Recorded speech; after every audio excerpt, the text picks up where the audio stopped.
और इबादत क्या है? नमाज रोज़ा सिर्फ ऐसा नहीं कि जाए नमाज पे बैठ के सारा दिन अल्लाह ने कहा है। सच बोलते हैं कि मेरे रब का हुक्म है तो वो इबादत है। आपका दिल भी चाहता है कि आप ऐसी जगह पे जाओ जहाँ पे म्यूजिक है, जहाँ पे मेहंदी हो रही है, डांसेस हैं, लड़के लड़कियां ऐसे कर रहे हो, कोई बात नहीं मैं तो पीछे ही बैठ के देखूंगी, लेकिन रुक जाते हो कि नहीं मुझे नहीं ऐसा करना।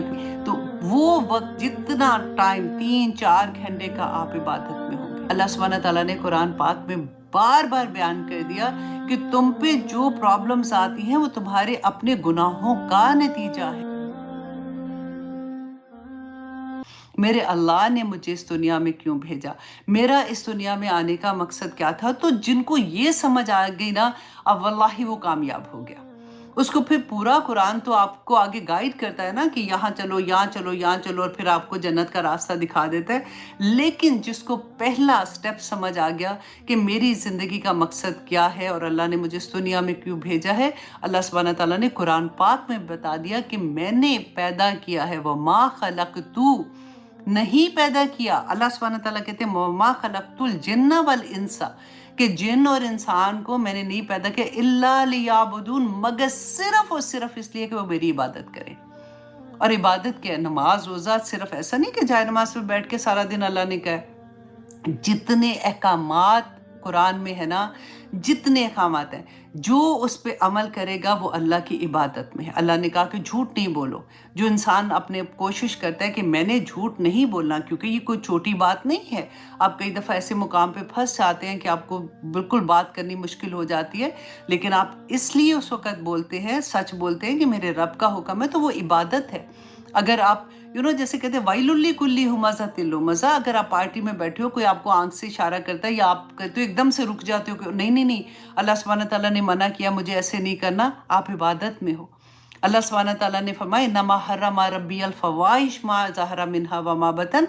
आप बेहयाई, आपका दिल भी चाहता है कि आप ऐसी जगह पे जाओ जहाँ पे म्यूजिक है, जहाँ पे मेहंदी हो रही है, डांसेस हैं, लड़के लड़कियां ऐसे कर रहे हो, कोई बात नहीं मैं तो पीछे ही बैठ के देखूंगी, लेकिन रुक जाते हो कि नहीं मुझे नहीं ऐसा करना, क्योंकि मेरे रब ने कह दिया नमा हरम रब्बियल फवाहिश, मैंने कोई नहीं जाना, कोई बात नहीं। तो वो वक्त जितना टाइम 3-4 घंटे का आप इबादत में होंगे, आप सोचें कि जिस वक्त आप अल्लाह के अहकामात के अंदर होते हैं तो फरिश्ते आपके ऊपर रहमतें नहीं क्या भेजते।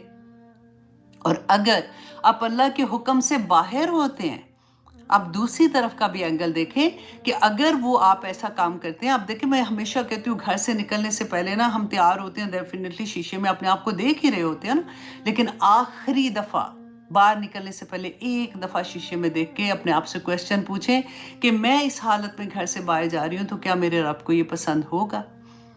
और अगर नहीं है, नंबर 2, अगर नहीं है, पहले अगर है तो अल्लाह के फरिश्ते रहमतें भेज रहे हैं ना, और अगर नहीं है तो फिर क्या होगा।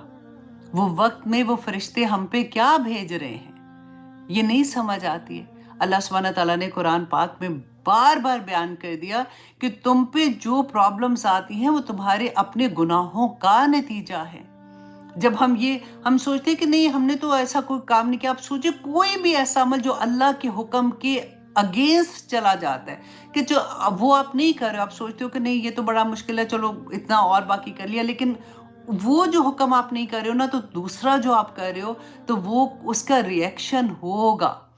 That is very natural thing. जो हमारे ऊपर प्रॉब्लम्स आती हैं वो इसी वजह से आती हैं कि जो अल्लाह से बस दुआ करें कि या पाक परवरदिगार हमें तौबा करने वाला बना दे, हमें इस्तगफार करने वाला बना दे, और वो भी इज़न अल्लाह की ही कहते हैं ना इज़न से होता है। जिसको अल्लाह चाहे वो इज़न भी दे देता है, जिसको अल्लाह चाहे उसको चुन भी लेता है इस तरह से कि वो अल्लाह सुब्हानहू तआला से माफ़ी मांगता है, और मांगता भी वही है जो अल्लाह सुब्हानहू तआला से चाहता है कि अल्लाह सुब्हानहू तआला मुझे हिदायत दे दे।